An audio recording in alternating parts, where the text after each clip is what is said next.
Deadrock is back, and we are now in the middle of an announcement by God telling the entire student body that they are going to have a field day, live or die. A bunch of the teachers are super excited about what's about to happen. The students are kind of confused because they apparently have no idea what this is, which is funny because there are students there that are second and third years, so you would think they'd have to gone through this before, but apparently they haven't. In fact, from what God is saying here, all the students are going to be competing all together. It isn't just going to be separated by grade, like most field days. Also, he decides to announce to everyone about how the vice principal was killed by a fellow student, or fellow students. Everyone is shocked and surprised by this, which makes perfect sense because how could the vice principal be killed by just a group of students? But he's doing this not just to inform the student body that the vice principal's dead. No. He's basically telling Yakuto and his group, I know you all did it. I'm just letting you get away with it. And yes, the entire class is of course scared because now they know that God knows. Especially Choco. She just starts shaking in this chapter.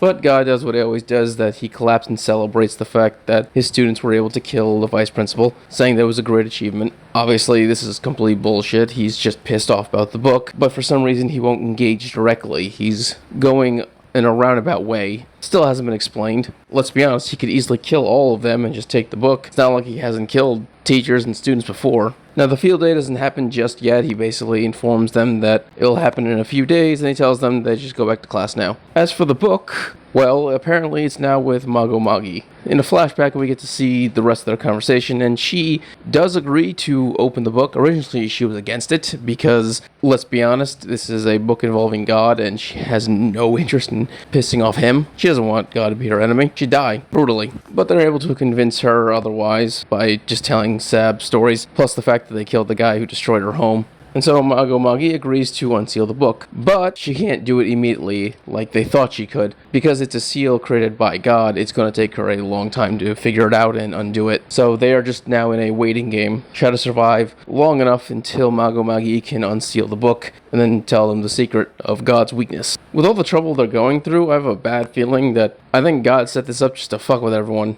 Once you finally actually do open up the book, it's revealed that there is no weakness. That is the only explanation I can think of why he's just letting them do what they're doing instead of just killing them outright. I think he legitimately just wants to see the despair in their eyes when they finally do open the book and it's revealed it's nothing. So they're back in their dorm house waiting for the field day to begin, when they're all discussing what they're going to be doing for the field day, and they all assume it's going to be some kind of death games, which they see as making the most sense in this situation. I mean, it is a field day after all. But Yakuto doesn't care either way. He says he'll survive no matter what, so he can kill God. Funny thing is, Ryzen also finally says what his goal is on becoming a demon lord, and that he wishes to unseal the curse on his sword. Honey then points out that you called this sword Princess before. Does that have anything to do with the curse? And of course Ryzen tells him to shut up. But we already know what happened. He apparently was a knight for a princess. She ended up getting curse sealed into the sword, and now he's trying to find the power to unseal it. Pretty basic story. Funny thing is, no one else actually knows the story. It's just Ryzen in the audience. Freya then asks Miko why she decided to join the school, and she reveals her goal is to die, which technically isn't a lie. She then plays it off as a joke, and as you can imagine, everyone else is like, well, that's a really sick joke. Choco even picked up Hani's catchphrase of, are you stupid? In fact, she continues to use it throughout the chapter. After this, we do a fast forward to field day, where the entire school body is currently waiting outside once more. And so we end up getting revealed who are the last worthwhile students, I guess you could say, who are still in the school, besides all the other fodder. And they are, from Class 1A, Ijit, who is of Werewolf root, Dest of a Gargoyle root, Class 1B, Satsuma. Unfortunately, her root hasn't been revealed yet, but she looks most likely a mummy of some kind. That's what I'm going to go with. And if not that, then she's probably an Egyptian god of some kind, just like a Hani is the descendant of Thor. From Class 1C, we got a man named Lloyd. Based on his look, he's most likely some kind of Frankenstein-style creature. Next up is a second year named Virgo. It's unclear if this is a man or a woman, because it's unclear what the fuck this thing is. I can't even guess what his roots are. And finally, we got a third year, Eris. Honey said that he's a leader of the delinquents. As for his roots, couldn't tell you. Also, once again, doesn't look like anything. Best bet would probably be a vampire. So, we finally get told what the field day events are going to be. And it's literally just one event. It's just a battle royale. Yeah, that's all it is. Basically, they fight and kill each other. Everyone you kill, you earn a point for your class. So, it's a class v class situation. And also, apparently, all the teachers are taking part in as well. well. And if you kill one of them, you get 10 points. But based on the fact that Ryzen was easily killed by the head chef, I can't really imagine any of the students, except for like probably the named ones we've had, can even kill a teacher. Hell, stand up to a teacher. And so field day begins, and the first thing that happens is the floor opens up and they all fall. They think they're going down to ant hell again, but that's not actually what's happening. They're actually falling deeper. In fact, they all whiz past the guy who's descended from the Hangatakuris. He's still around down there. He looks at all the students falling and just doesn't give a shit. He goes back to his work, and his work is writing something on the wall. I don't know what it is. It's a made-up language. The only guess I can come out of this is that this is going to be one giant spell that's going to affect the school. And I say that because he's literally writing it under the school, on the walls of the ant hell. So he most likely is trying to create a giant spell that will encompass the entire school. For what purpose? I have no idea. I don't know if he's summoning something, or it's a giant bomb, or what. But whatever it is, his sole focus is on that. He doesn't give two shits at what's happening to the students. So yeah, the students keep falling, and then a magical wind blows all of them into different areas, basically to separate the classes, so this way they can't team up together.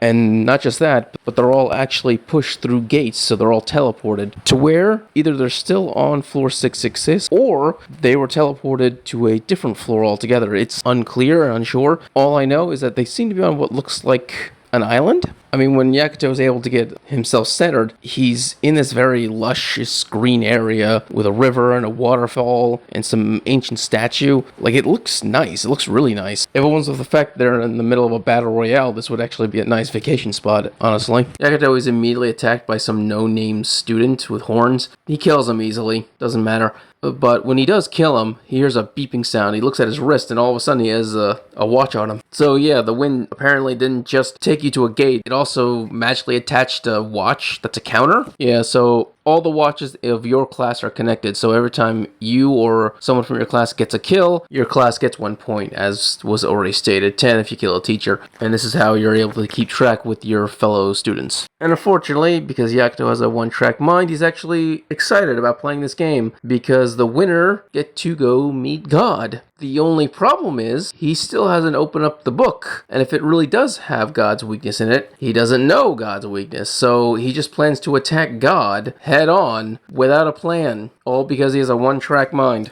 Honestly, his goal should not to win. It should just to survive until the timer is up and let some other class meet God. And then after he gets God's weakness, he then just goes after God. But once again, one-track mind, all he cares about is punching God in the face. Back in another part of, I'm assuming, the island, near the beach, Miko gets the second kill for their group, and a voice actually starts to talk to her saying, "Congratulations, you have pretty cool power. Unfortunately for you, you met me. You just have bad luck, I guess." And who pops out of the water but one of the four great teachers, Baltagar. And he straight up just says he's gonna kill her at this moment. The funny thing is that Miko actually finds this to be a very lucky break for her, because it is then revealed in the last page the whole reason why she joined the school. And what was that? It was apparently to kill this man. Unfortunately, this means we're gonna have to wait a month to see Mikoto's backstory, but it's definitely a lot sooner than I thought it was going to be. I thought she'd have the last backstory revealed. We still haven't seen Honey's and Choco's yet. But let's be honest, the last time one of them took on one of the four great teachers by themselves, or a teacher in general, they were murdered. So unless she has some special power that we don't know about, where she can summon like super zombies, I don't see how Mikoto's walking out of this alive. She's definitely going to need her class's help, but I don't think she has any interest in actually calling for help. Based on the look on her face, her plan is to go directly at him with everything she has at this very moment. But I suppose we'll have to wait and see if that's true or not. Anyway, if you enjoyed this video, subscribe, give a thumbs up so you enjoy more Deadrock and my things. Thank you, and have a great day.